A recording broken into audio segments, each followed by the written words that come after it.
Hey everybody, this is Mike Westerdahl of CriticalBench.com. We're here with our weekly muscle building expert interview series. I'm pretty stoked today. We've got Steve Shaw of MuscleAndStrength.com on the line. The topic we want to talk about today is beginner training for natural muscle and strength. That's building muscle and strength at the same time, and what some good strategies for doing that would be for beginners. So like I mentioned, Steve's with MuscleAndStrength.com. He's their content manager. He has spent the last 23 years studying strength training and bodybuilding. When he started out lifting, he was 150 pounds. He could bench press 95 pounds. Now he's grown into this monster that helps other people get big and strong. Hey, Steve, thanks a lot for being on the call. Why don't you go ahead and tell us a little bit about yourself in case I left anything out?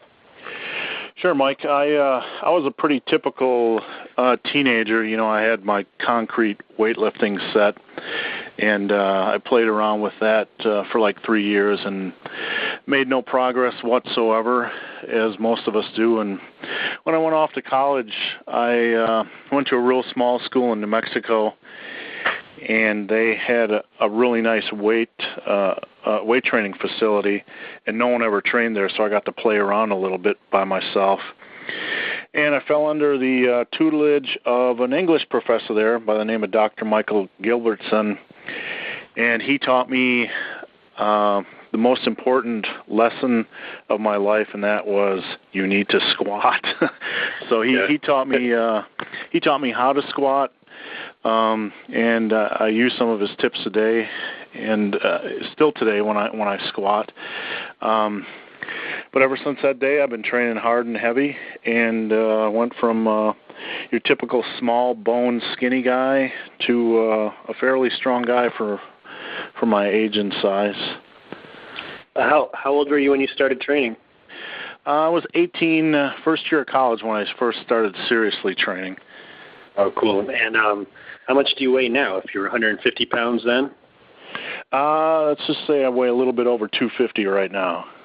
So you put on a good 100 pounds of good size. That's awesome.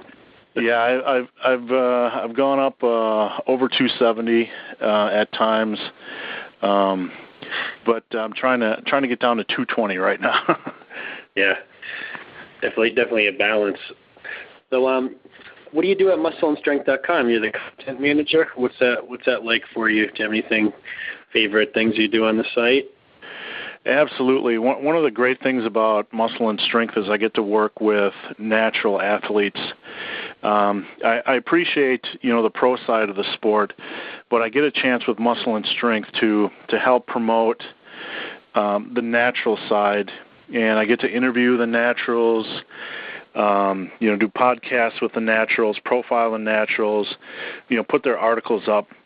And my favorite part about that is that I get to give the average beginner some realistic expectations, what they can expect to accomplish, regarding strength gains and muscle gains, as opposed to staring at a picture of Jay Cutler and thinking, how in the heck am I going to look like that, or what do I have to do to look like that? So that's really my favorite thing about working with Muscle and Strength. Yeah, that's cool. I mean, I remember being in high school looking at those pro bodybuilders, and until you met some people to talk to you, and the internet wasn't around back when I was in high school. That's kind of getting old, showing my age there. But, you look at those pictures, and you actually think that's possible. You're like, all right, if I just work out real hard for like a year, right, maybe I'll look like this. So setting those expectations is really important. We'll talk some more about that in a little bit. I first just wanted to check what's going on with you lately.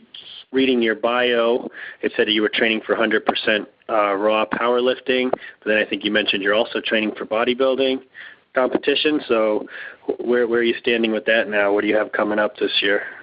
Well, for most of my life, I've just been, like an average Joe, just training and enjoying it. But I'm approaching 43. I really feel like I'm peaking as far as strength goes, and from a bodybuilding standpoint, I always wanted to try at least one show. So last year I was training for 100% Raw Worlds, and my grandmother passed away, so I had to kind of put that on the back burner. This year I'm training, I'm training for my first bodybuilding show in April of 2011, the Natural Ohio Classics, and I'm hoping to come in as a heavyweight in that show. And if things work out, I am also considering competing this year in 100% Raw, the Worlds. But I'm not sure if that's going to happen or not. We'll see if my wife lets me. Right. So how would the training differ when you're training for the bodybuilding show versus for powerlifting, or is it more of a diet issue? I train the same. I'm more of a power builder at heart. I train for bodybuilding and powerlifting at the same time. I never really train any different. My training right now, I have people telling me you're a power lifter, not a bodybuilder. You're not training. Why aren't you training like a bodybuilder? But I train, heavy compound lifts, very few isolation lifts, hard and heavy, a lot of low reps, and it's never let me down for muscle mass. So that's the way I like to train, and I stick with it. Yeah, that sounds cool. I'm sure a lot of the people on the call feel the same way. You want to get strong, but look good at the same time, just like a power builder, like you said. So focusing on some of the beginner mistakes, what are some of the biggest myths that you think beginners fall for during their quest for adding muscle size and strength? I think the biggest issue with beginners is that they don't, I don't know if you'd call this a myth, but they don't believe they have to lift heavy to pack on muscle.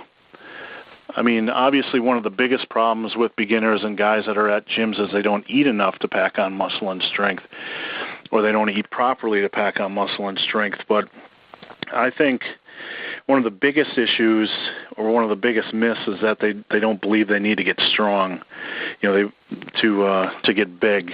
And I don't know how you get big without getting strong. So that's something that's an issue I face every day with some of the new guys.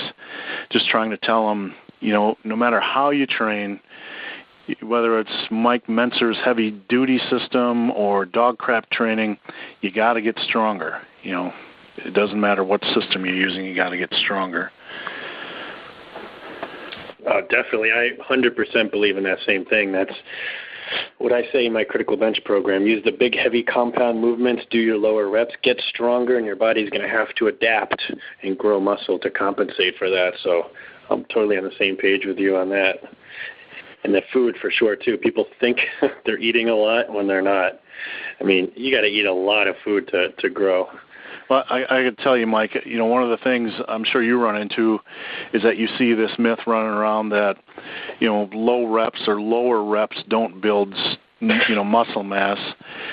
And I have a buddy by the name of Max Mish, who is, I think he competes as a power lifter at like 165 or 170. And he is an absolute house. He just posted his picture today. And it's just amazing the amount of muscle mass that these power lifters have, yet they never train, in a bodybuilding style. So that's another big myth. You can't get big if you use low reps. Yeah, that's true. So, what do you think is the best way to split up your body parts for training? I mean, power lifters typically have a day for each of the main lifts, a bench day, a squat day, a deadlift, sometimes speed days, where bodybuilders traditionally will split up their training based on body parts and body part splits. What do you think is the best way for a beginner that wants to pack on both muscle size and strength? What kind of split would you recommend?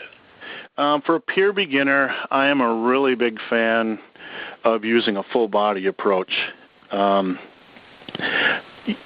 Something like squatting and benching on Monday, having a focus on Wednesday on deadlifting and overhead presses, and then maybe on Friday, either squatting or front squatting and doing close grip bench presses.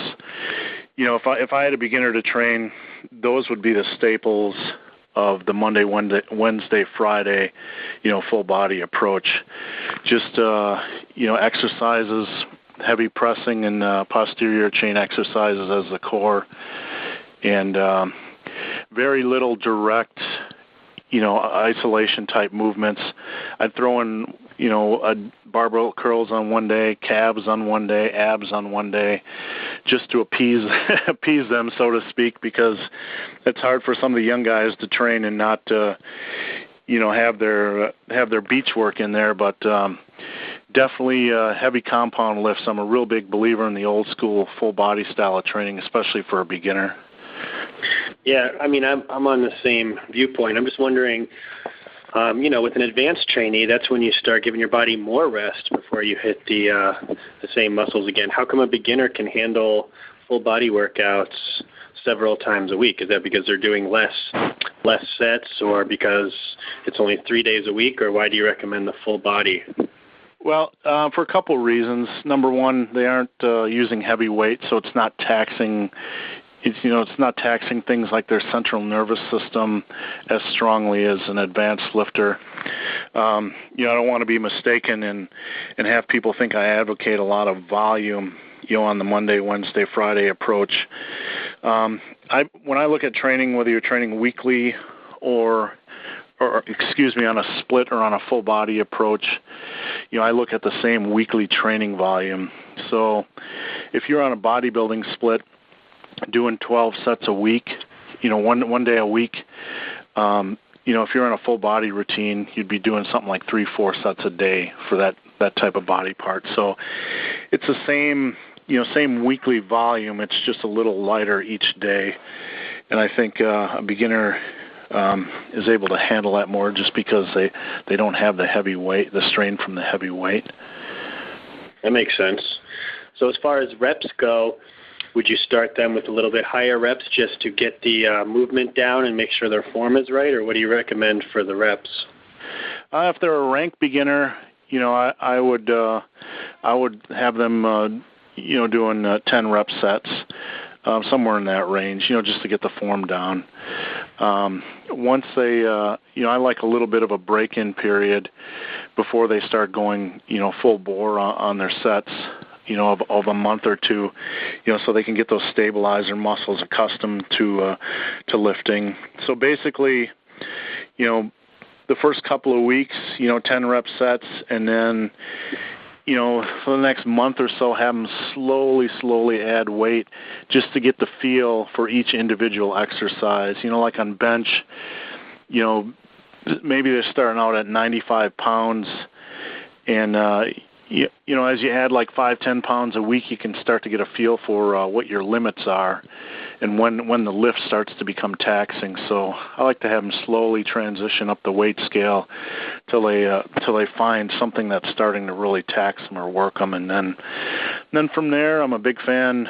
Once they get to that stage, I'm a big fan of starting to push for like 5 rep sets. More along. Yeah, those are great. Ripito or Bill Starr, that sort of thing. Yeah, 5x5, that's a great balance between what typically people think will build muscle versus getting stronger. It's a nice medium number there. As far as your personal routine, you're advanced now. What you're doing compared to what a beginner would do? Tell us a little bit about your current routine. My current routine would be extremely confusing to anyone who is just a beginner to lifting, because I right now basically just train how I feel every day. I dabble a little bit with the methods that strongman Doug Hepburn used. He did like 8 sets of 2 reps with, resting 2 to 3 minutes between sets, and he would slowly progress over an 8 to 9 week period, adding 1 rep per workout to 8x3. So I do that quite a bit for like bench and squats. Deadlift, I just kind of go in and see how I'm feeling that day. Some days I train heavy. Some days I train lighter with just like 405 and just try to do some reps. But I basically just structure everything around the 4 major lifts: bench, deadlift, squat and overhead press. And I use those as the staples. Use some backup, assistance work like Romanian deadlifts, close grip bench. But usually I only do 3-4 exercises per workout, and I basically just do however I feel each workout. How many workouts a week? Usually it fluctuates between 4 and 5. Lately I've been experimenting with working deadlifts together with Romanian deadlifts and putting them on their own day, apart from back work like barbell rows and dumbbell rows. So when I train that way, I have my own deadlift day with Romanians and deadlifts, and that becomes a 5-day split. But generally just a 4-day split. Okay, where do you train at? Do you have some training partners and stuff, and do you think that's important? I train in what I call the dungeon, which is my basement. I thought you were going to say that. It's a nice little location filled with spiders and cat vomit and all sorts of foul things. You don't want to get too comfortable. That's good. No mirrors. Definitely no mirrors.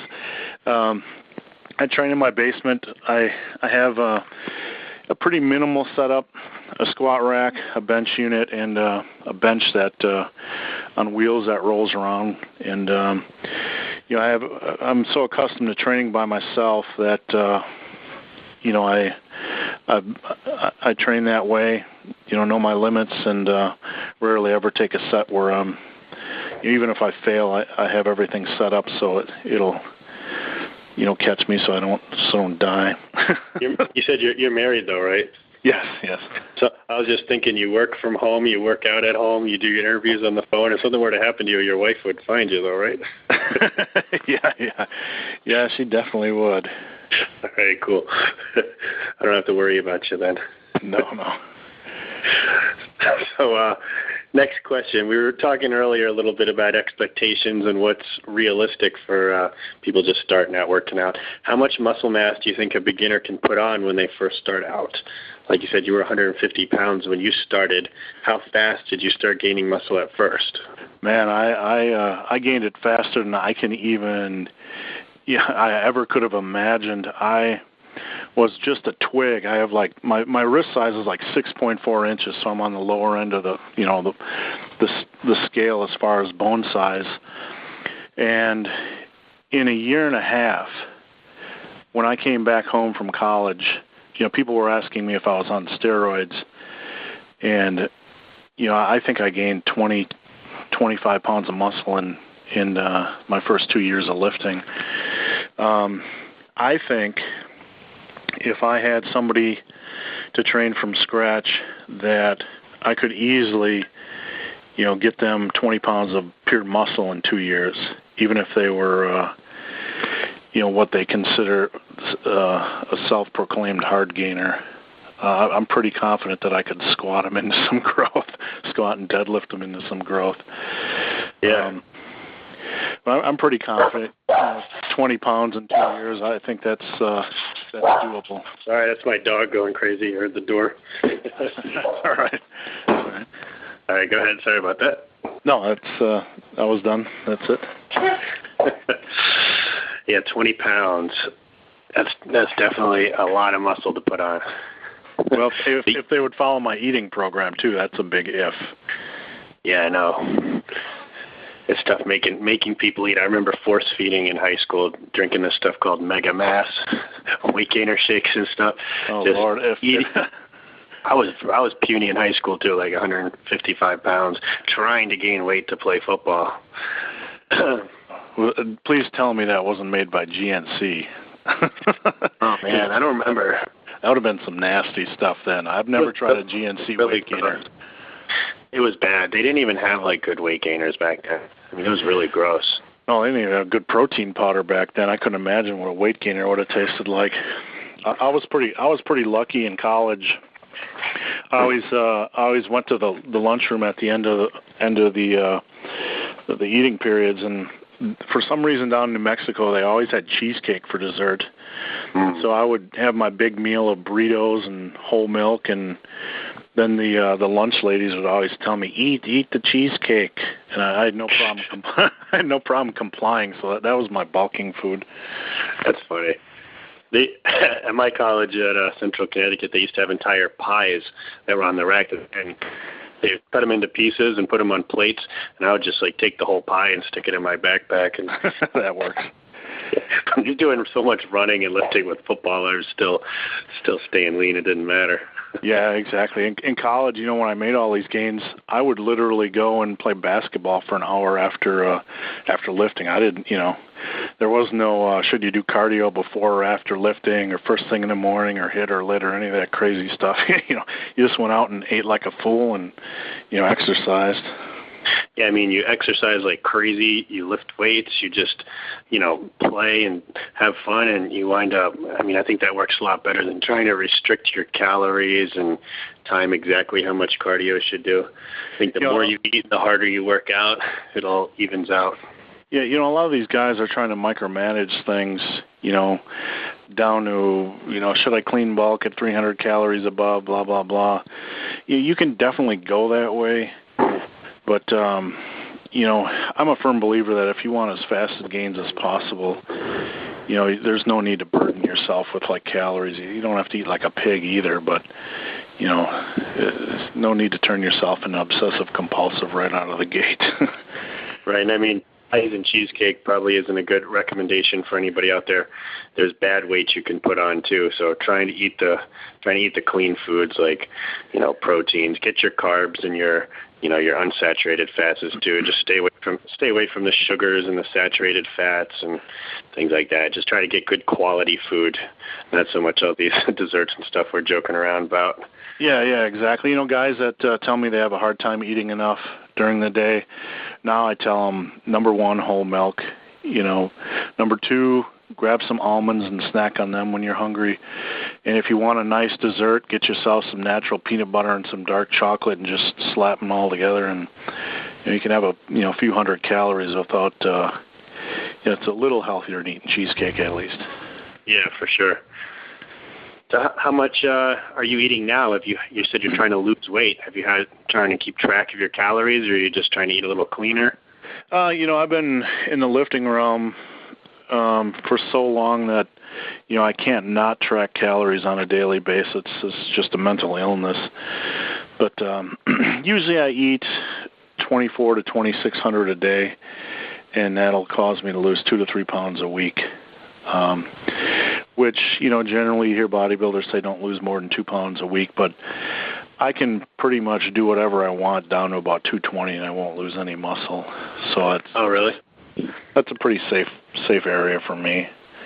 You're not losing strength while you're eating less? Oh, no, not at all.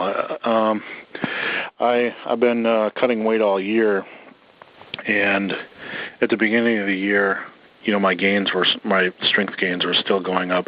I've hit a plateau like the last 3 months, but, I think part of that isn't diet related. It's more related just to me running linear progression into the wall. So what about protein? How much protein a day do you recommend? And what are some of the best sources? It's such a big debate, how much protein you should intake. I think at minimum you need 150 grams a day. People will say 1 gram per pound of body weight or 1 gram per pound of lean body mass or whatever. But my general recommendation is, and I like to keep it simple, I just say 30 to 40 grams every 2.5 to 3 hours. That's close enough for most people. I don't have a problem with guys eating more than that.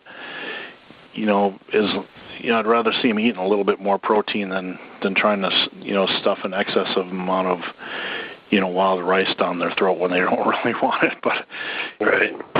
At minimum, that's usually what I recommend. And then what kind of protein do you recommend? I'm a big fan of eggs. I live up in Wisconsin, so cheese, of course. Beef, first and foremost, I like those types of proteins, milk. And then, I also also obviously chicken and fish, you have to throw that in the mix.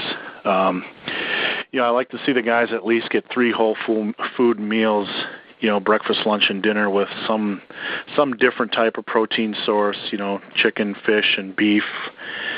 Throw in a little glass of milk for good measure. And, in between meals, a good calcium protein. I'd rather see them, do that than have a protein bar if they could. But, sometimes protein bars are a necessity. And then first thing in the morning and right after workout, whey protein. And, some of my go-to supplements on the road, or protein supplements on the road, are like beef jerky. If you're traveling, and you need something quick from a gas station, I travel quite a bit, so I rely on beef jerky. Yeah, it's got a lot of sodium, but you can order the stuff too, like get some of the organic beef jerky and stuff like that. Yeah, I wish I was that prepared. Yeah, when you go to the gas station, there's not much to choose from. It's like a Snickers bar, beef jerky, or like hopefully they have a muscle milk or something like that. Yeah, exactly. So do you have any other tips for beginners that are get bigger as far as eating? You had a few good ones already. Anything else you can think of? As far as eating, I like them. I like them to aim for at least a 2-pound gain a month their first year. I've said, if I trained a beginner, I thought I could, get them 20 pounds of muscle in a couple of years. I'd like to see them at least budge that scale 2 pounds a month for their first year. If that's not happening, they got to find a way to eat more. I'd rather see them eat a little bit more than a little less, because nothing can slow gains faster than under eating. Yeah. And what about Sorry. Oh, what about I've heard people recommend getting up in the middle of the night just to chug a shake or something like that. I've never tried that. I'm sure that doesn't hurt the body, but personally, I've never tried it. Back in my younger days, usually you'd eat pizza or something before bed. So yeah, I mean, back in the day when I was doing that sort of thing, and the protein powders were just horrendous. So I tried to rely on whole foods, and I never really got in the habit of getting up in the middle of the night and taking any protein. But you could definitely do it. Keep some cassia in the fridge if you get up to go to the bathroom. Just slam some and hit the hay again. Yeah, back in the day, we were probably going to bed in the middle of the night anyway, so it was more like waking up early to eat something and then going back to bed is more like it. Exactly. Just getting up for 8 o'clock class was a strain. Yeah, I tried not to have 8 o'clock classes because I wound up missing too many of those. Yeah, same here. So backtracking a little bit, you did talk about a beginner routine, but in general, how often do you think a beginner should vary their routine? Like how long should they stick to the same program before changing it up? I have a real strong opinion on this, and it's not a popular opinion, but, I stick to the same core lifts. I'm a big believer that if you stick to the same core lifts, the squat, the deadlift, the bench, the overhead press, maybe dips, close grip bench, barbell rows, that personally I like to see them run that into the ground with linear progression. I'm not a big believer in muscle confusion or the need to change frequently. But, sometimes some guys do need to do that, depending on, their genetic predisposition and, just general bad luck or some exercises they don't handle well or, just to mentally stay engaged. So, I have no problems with guys switching it up, every few months just to stay mentally, excited with what they're doing. Right. But is it needed? Not really. I don't believe it's needed. Now, what if anybody hasn't heard of it? Could you just explain linear progression? It's basically linear progression is basically just routinely or systematically, adding weight each week.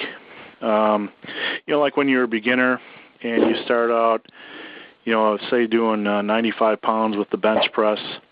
Next week, say you're doing 5 reps for 95 pounds. Next week you'll try 100 pounds for 5 reps. And you keep doing, this is the way I look at it, you keep doing it, keep adding weight each week. And when you can't get your 5 reps, then you just start focusing on, or when you can't get your 5 reps with the weight, you start pushing every week for more reps. You push till you get 5 reps, and then you add weight. And you keep doing that until you can't do it anymore. Is that kind of similar to progressive overload? Yeah, absolutely. Always pushing yourself on every set. Always pushing yourself on every set, for more reps. And when you can hit the recommended reps for a set, you just add weight. Yeah, that's the same thing I say in my programs, too. As long as you're improving on something, either weight or reps each week, that's what you want to strive for. Absolutely. I'm a big believer in never wasting a set. Mm-hmm. So what's your take on supplements overall? I gotta admit, I was once an anti-supplement evangelist. I used to, say, they're not needed. I don't need them. I don't want them. Because I made so many good gains without them. But as I slowly started to experiment with them, I found that there are some really good benefits to some of the supplements on the market currently. I am a huge believer in products like Scivation Extend, with BCAAs and glutamine. That, as an old guy, really helps. I can really notice my bounce back in between workouts improve. I seem to recover faster. My muscle soreness is reduced, and it helps me train more frequently or harder.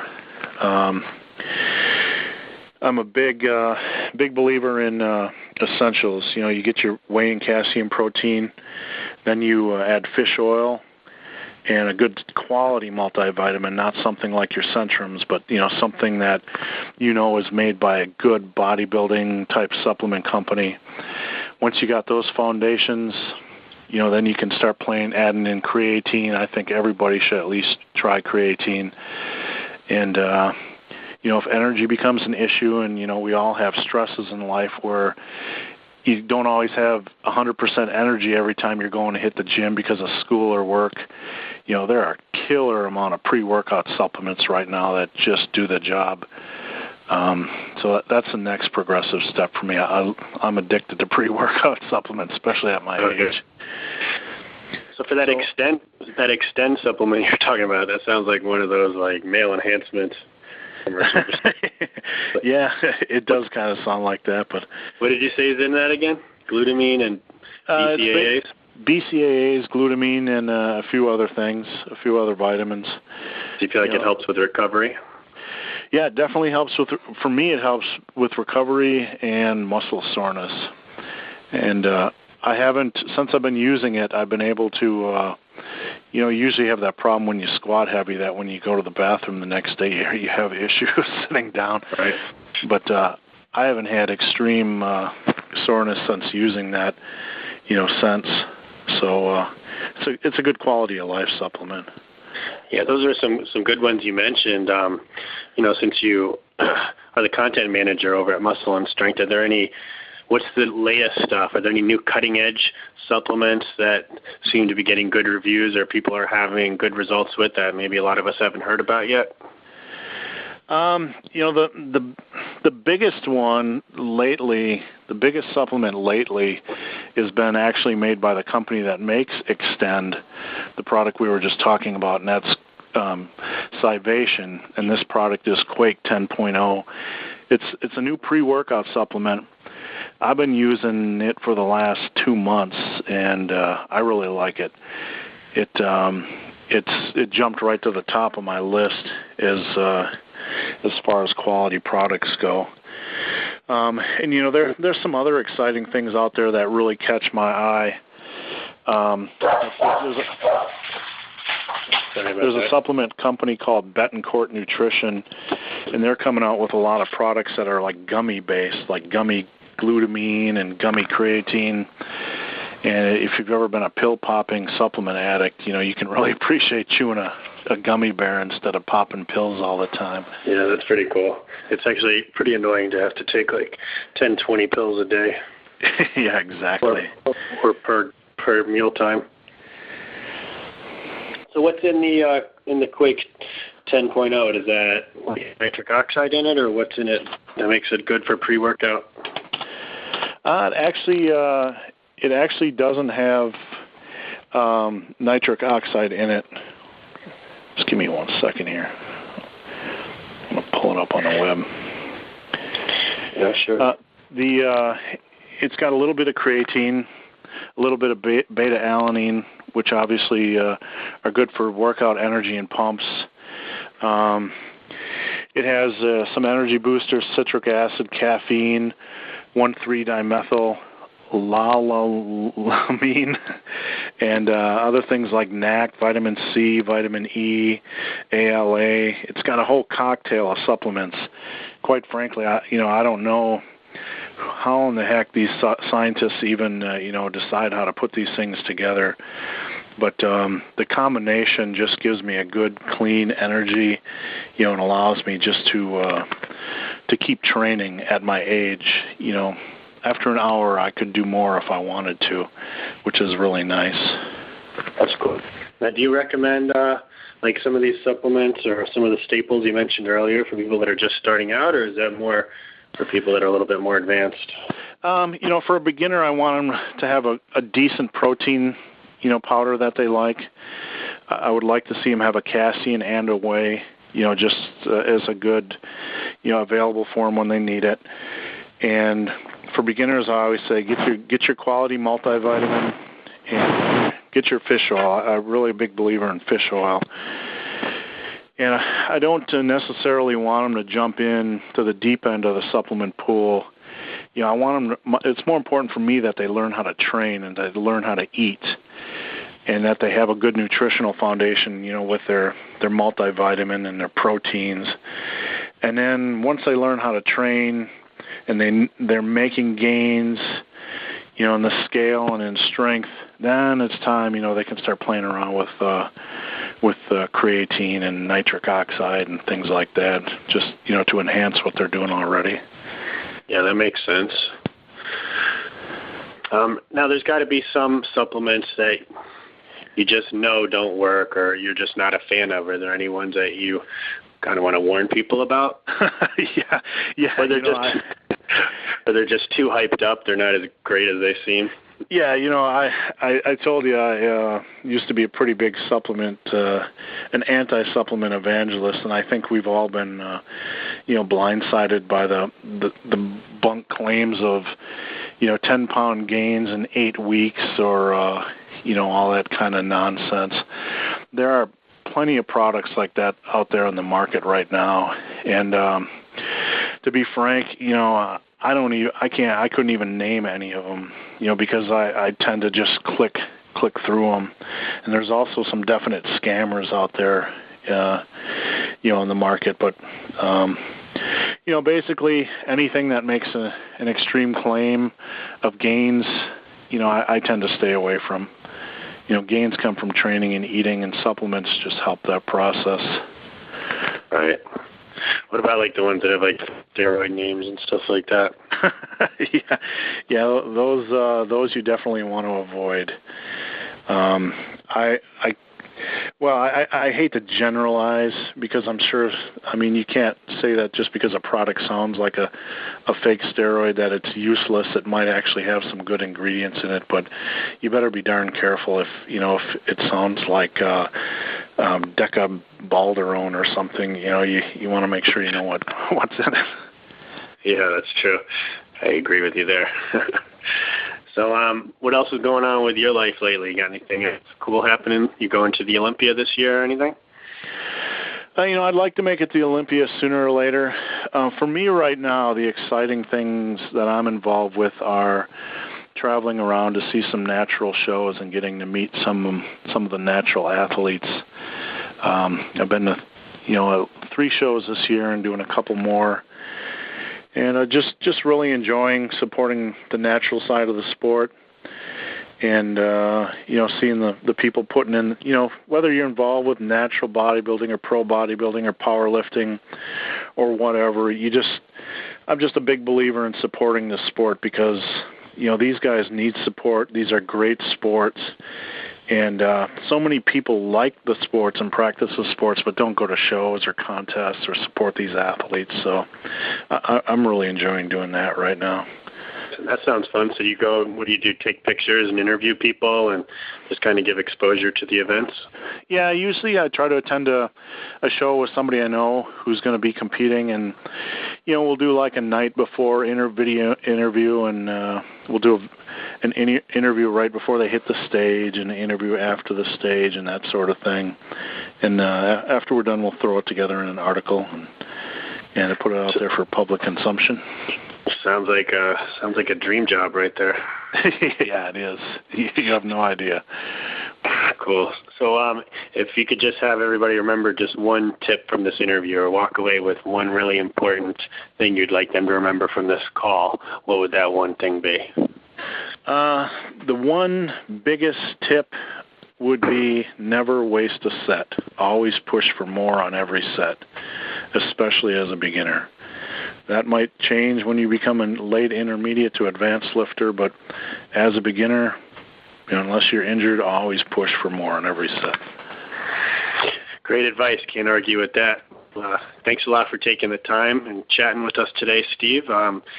Where can people get a hold of you or learn more about you? They can go to www.muscleandstrength.com, and they can either meet me in the forum. My forum name is Steve, which is hard to forget, or they can look up the article section and find me. You can also contact me via email at steve.shaw@muscleandstrength.com. If there's any natural athletes, powerlifting, bodybuilding, whatever, that want to do an interview or, get profiled for the site, we'd love to hear from them. Awesome, man. Well, thanks again for all your tips. I'm sure everybody really is going to get a lot out of this. Thank you, Mike. All right, man. I'll talk to you real soon. All right. There you go, guys. If you like that, you're definitely going to want to check this out. It's the 7 worst testosterone killers. Click it, give us your email, and we'll send you a free copy of this report. It's awesome stuff in there. Now, if you're on a mobile device, you're not going to be able to click it. So what you need to do is click the little arrow underneath this video. That's going to open up the item description. In the video description there, you're going to see a link, criticalbench.com/bonus-video. Click that. That's going to send you to another page. All you need to do is send us your email. That report is yours. Guys, thanks for checking us out, but most importantly, we need you to thumbs up this video, subscribe to our channel, and also leave some feedback. We'd love to hear from you guys. Post questions, comments, whatever you want to do. Just post it now. Guys, thanks for checking us out.